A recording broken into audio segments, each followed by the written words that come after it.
de qu'est-ce que le pouvoir politique veut en faire. Mais pardon, vous n'êtes pas, je suis un lecteur attentif, mais parfois distrait des rapports de la Cour des comptes, vous n'êtes pas pour l'instant prononcé sur la perspective de la CADES après 2033 ou 2032.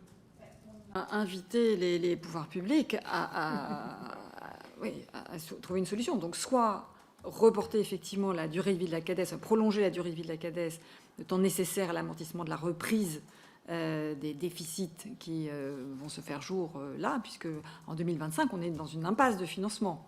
Donc il faut trouver une solution, quelle qu'elle soit, mais il faut trouver une solution. Ça, bien sûr.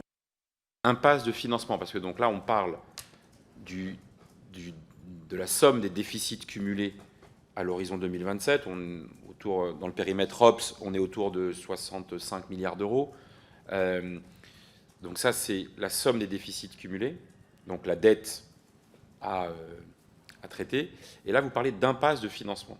Est-ce que c'est une facilité de langage ou est-ce que vous considérez que en fait, c'est la question de la soutenabilité de la dette? Voilà. Et 2025, vous dites, ou 2027 25.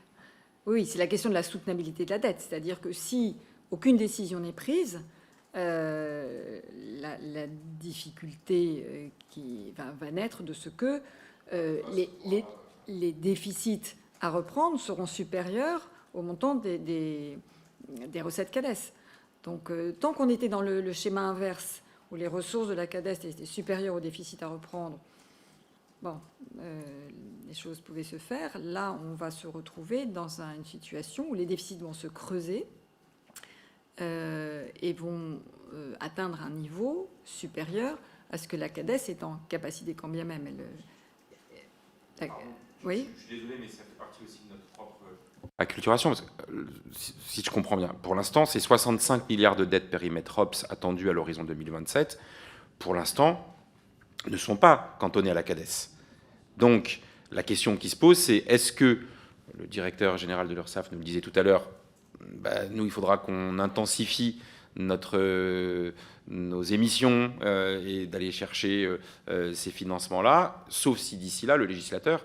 C'est pour ça que je posais la question de savoir en quoi c'est une impasse de financement.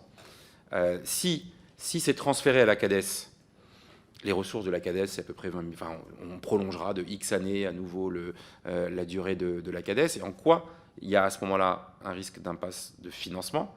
Ou est-ce que le risque d'impasse de financement, c'est si ce n'est pas transféré à la CADES et que ça plombe le fonctionnement de l'URSSAF?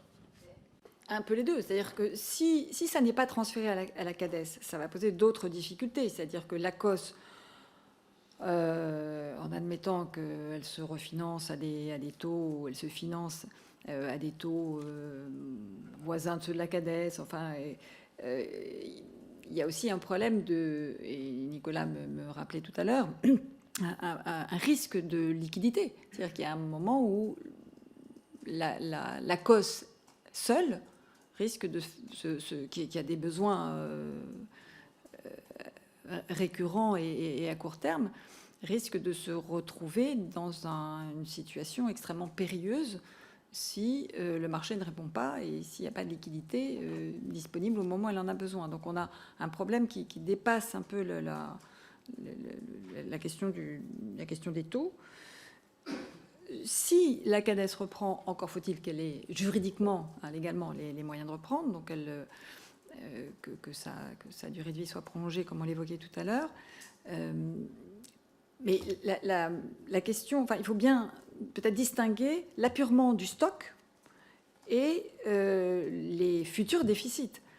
L'apurement du stock, en l'état actuel des recettes de la CADES et du stock à apurer, ne nous paraît pas être un problème. On va pouvoir apurer le stock.